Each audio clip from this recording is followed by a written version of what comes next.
Hello, welcome back.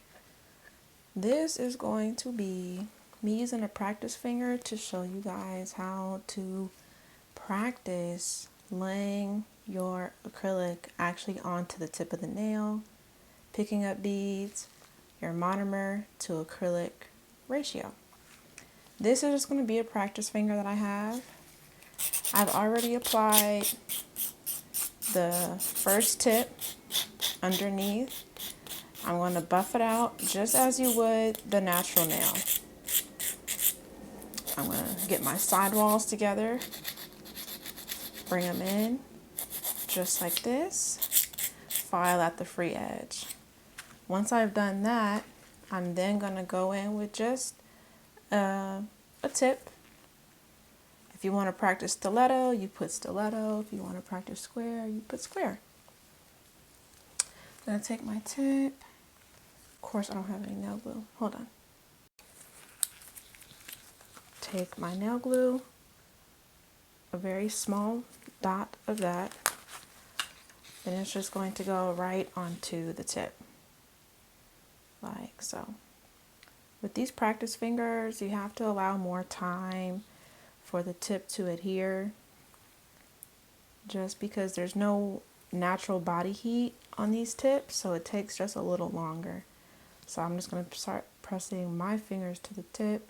When you wear gloves, you don't have to worry about the nail glue seeping around and onto your fingers and your finger getting stuck to the tip.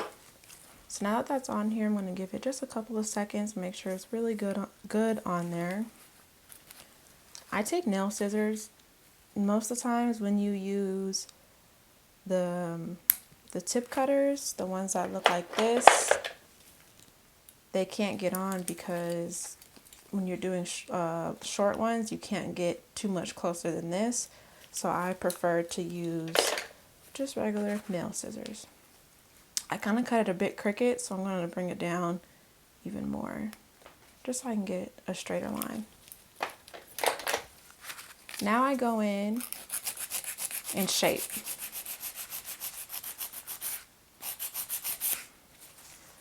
Both my sidewalls.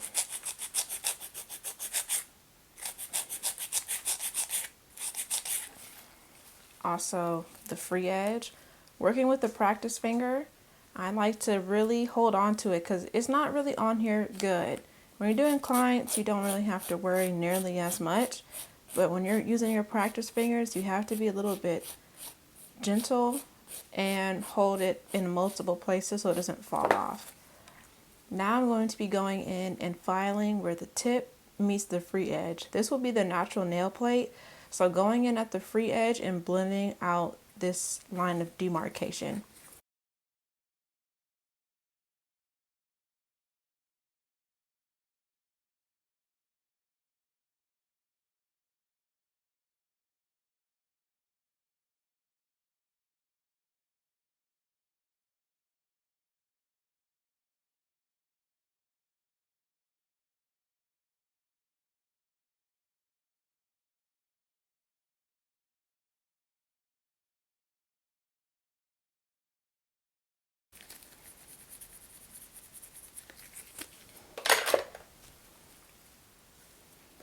Once that's been done and I'm like that to satisfactory, I take the Mia Secret Extra Bond.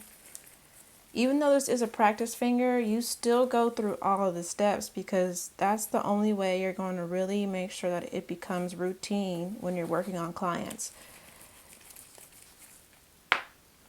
Now I'm going to load my monomer into my dampening dish, which is just going to be this here. I'm going to put a little bit of loose cotton spoolie. I keep calling this spoolie. It's not even spoolie, just the loose cotton. I like to have a little bit in there. And I change that out for every client. That is not something that stays in there all the time, no matter what.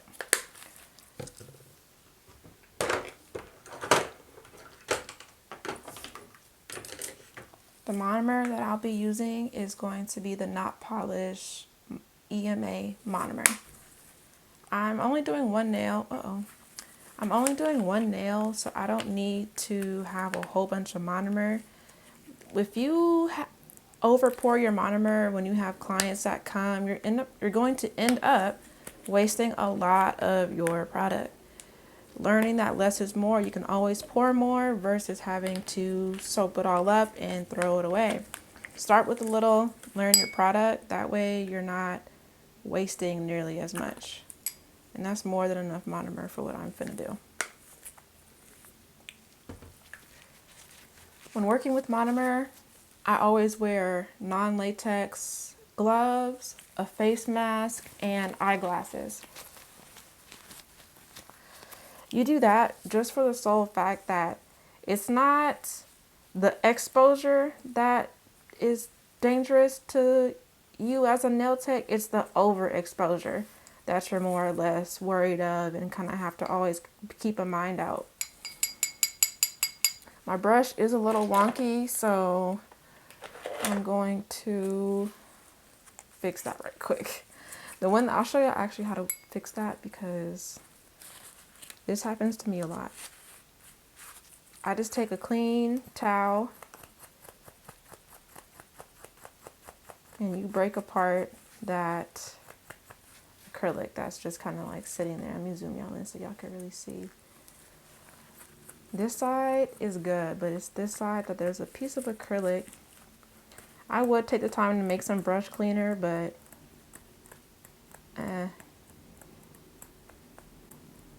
maybe actually don't listen to me on this part. Don't do what I'm doing here.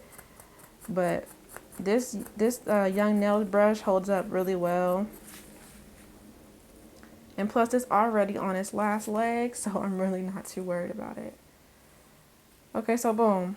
Now that that's a little bit healthier in some capacity, I take Young Nails cover paint.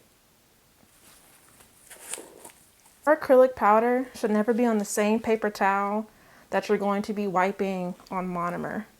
That is going to cause the bottom of the container to stick.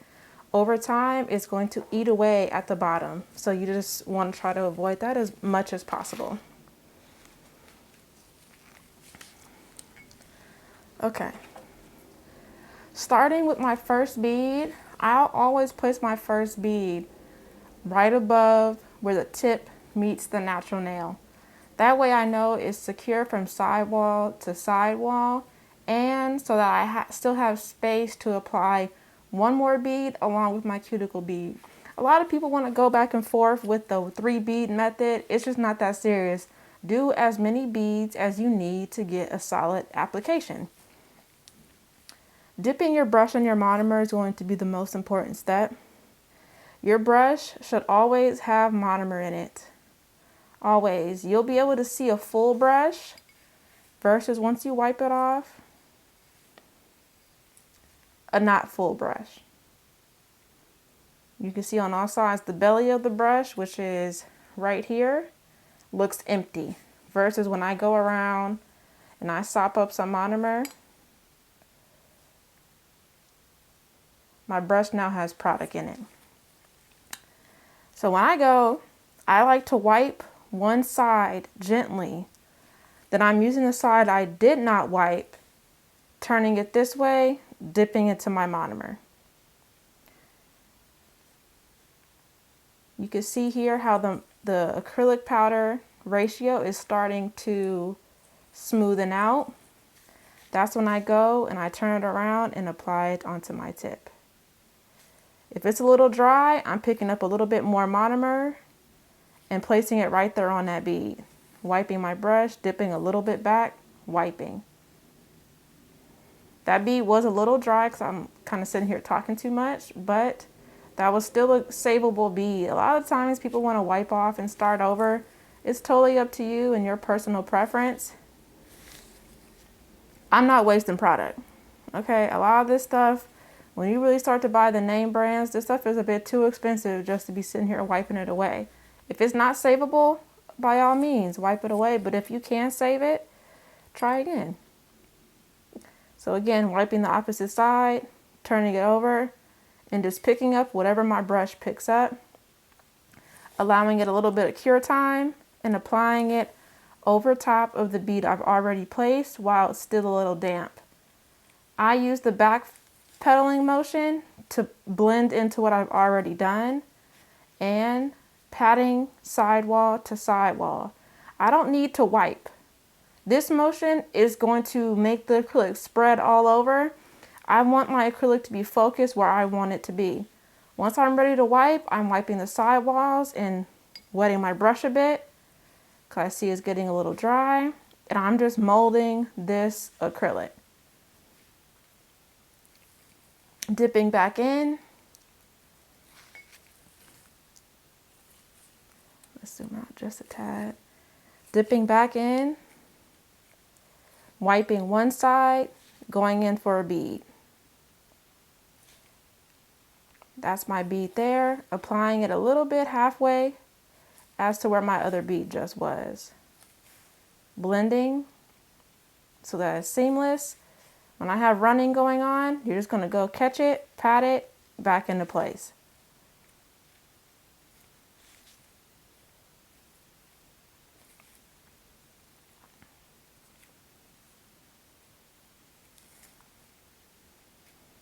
When it comes to that free edge, personally, I like the thinner look. So once I get to the end, I'm not going to be just patting, I'm going to start wiping. I'm wiping so that it becomes a little bit thinner so that when I go back to build my apex, I have a nice hill with a slope. You can kind of already start to see it. So when you start to feather this out, this bead here is going to be a small bead, and you're going to blend that right back up to the part that starts to slope downward. I'm going in, I'm wiping my brush, I'm going in for a smaller bead. I'm applying right there, wiping off any excess acrylic, going in for a little bit more monomer, blending. Pat, pat, pat. You can see, just when you pat, that'll spread the acrylic more than anything.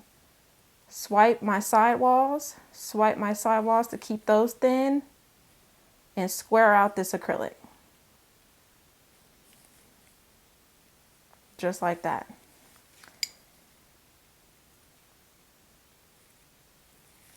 And if you see any imperfections, just grab them while it's on its way to curing. Now to go back and do our apex. I do my apex first before I even go in around the cuticle, just because I want my apex to be structured and high enough so when I go in for my cuticle, I'm just blending it right into the apex. My brush is getting a little dirty, so I'm going to take this cotton, wipe all that acrylic off that I saw, and have a clean brush. Wipe. That's about the size bead I'm going to grab for the apex. I'm not putting it at the cuticle, I'm putting it a little bit further down for where I applied my first bead. To get that sidewall to sidewall application, you pat and you blend back up into your first laid acrylic. Just like so. And I like to push this down to ensure that it's sticking to the natural nail.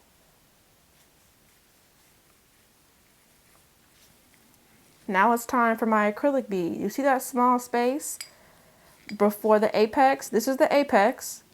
This is going to be your cuticle bead. This is where you're going to be focusing. That acrylic bead is, that cuticle bead is going to be an illusion. Your acrylic bead, when you go in here for your monomer and you go get your powder, that bead does not need to sit right at the cuticle. That's going to cause flooding. That's going to cause lifting in a week or so. That bead is going to go right on top right here, and you're going to push back into the cuticle and do your brush at an angle like this and seal that edge. I'm going to try to show y'all slowly what I'm talking about. I'm gonna start small, and we're going to build up. A small bead, just like this. It's not gonna go right at the cuticle, a little bit above. Grab some more monomer and push, push, push, push. feather back into your apex. Push, feather back. I'm wiping and getting any excess that I left and blending out. The cuticle is an illusion. People don't tell you that. The cuticle bead is an illusion bead. It's you being an artist and showing an illusion that the acrylic is right up to the cuticle. It's not. It never is. It's you being able to curate a really close application. Just like so. So this is going to be the side profile of my bead. I'm pretty happy with that. So now I'm going to go in with my clear colored acrylic. So I'm going to be capping this off, putting this away, going in with a Mia Secret clear acrylic powder.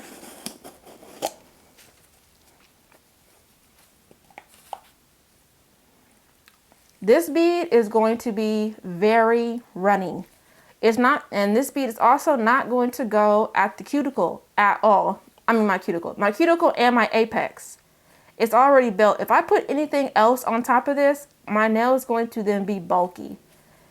Down here where it's thinner, in the middle where it's a little bit uneven, that is where I'm focusing a lot of my clear acrylic. And personally, I work with my clear acrylic very runny, just for the sole fact that I just want to wipe it down, smooth it out, and that's it. So let's try to get that. I get my monomer. I hardly tap out my brush. I get my acrylic. You see how it's runny? Look. Whee. You see how it's running? I even get more monomer. I can make it even more runnier than that. This is just to blend everything out and smooth everything over. Just like so.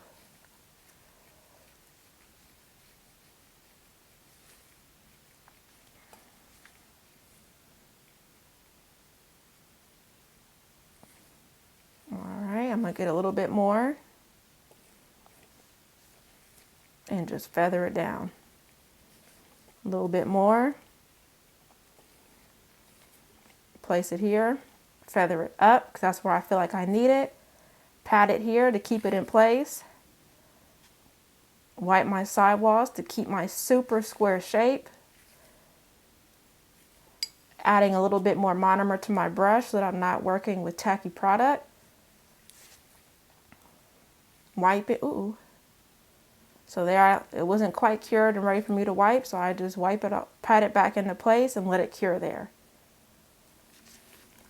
I have a small divot that I see right here, so I'm going to take a little bit more clear, put it right at that place, let it cure for a moment. Pat it. Just so that it stays there. And once it's a little bit harder, I'll even feather it just to keep it right there where I need it.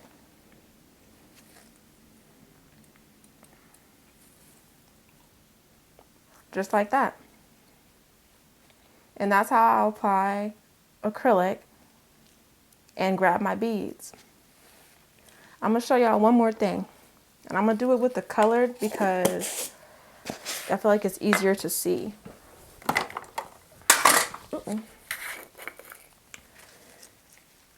I'm going in with my brush. I'm not going to wipe my brush off at all. I'm going to show y'all what happens when I don't. I'm going to grab a color, just like this. Grab a color, grab a bead, and I'm going to wipe it on mine. Very runny, still very shiny. Go back in, wipe once, flip over. I wipe on this side, I dip with the side I have not wiped. You're doing that because that is where all of the monomer is. See how that bead looks a lot more dry in comparison to this one? Just like that. You want a super big bead, you dip into your monomer, you tap it a tad, you hold it, and you bounce, bounce, bounce, bounce. That's a much bigger bead than you can apply. You need a smaller bead for the cuticle Wipe, wipe, turn it around, press, press. A smaller bead for your cuticle. You need to do a little bit of a tapping motion. I'm going to show you a bead that's way too dry. This bead is dry. It's not even curing on certain areas, which you can see here. You're going to have a hard time. I can hardly even get it off my brush because it's too dry. On a bead like this, it's nothing you can do. See how it's... I'm going to get it off my brush though so that I don't... That's too dry of a bead. And when I do my runny beads for my clear acrylic, you hardly even wipe it off. Look. See? That'll be a runny bead. Just like that. You can see even when you apply it, you can mold it. I can sit here and still mold this one while it's wet. And that's how I pick up beads with monomer ratio to acrylic application. Thank you guys so much for watching.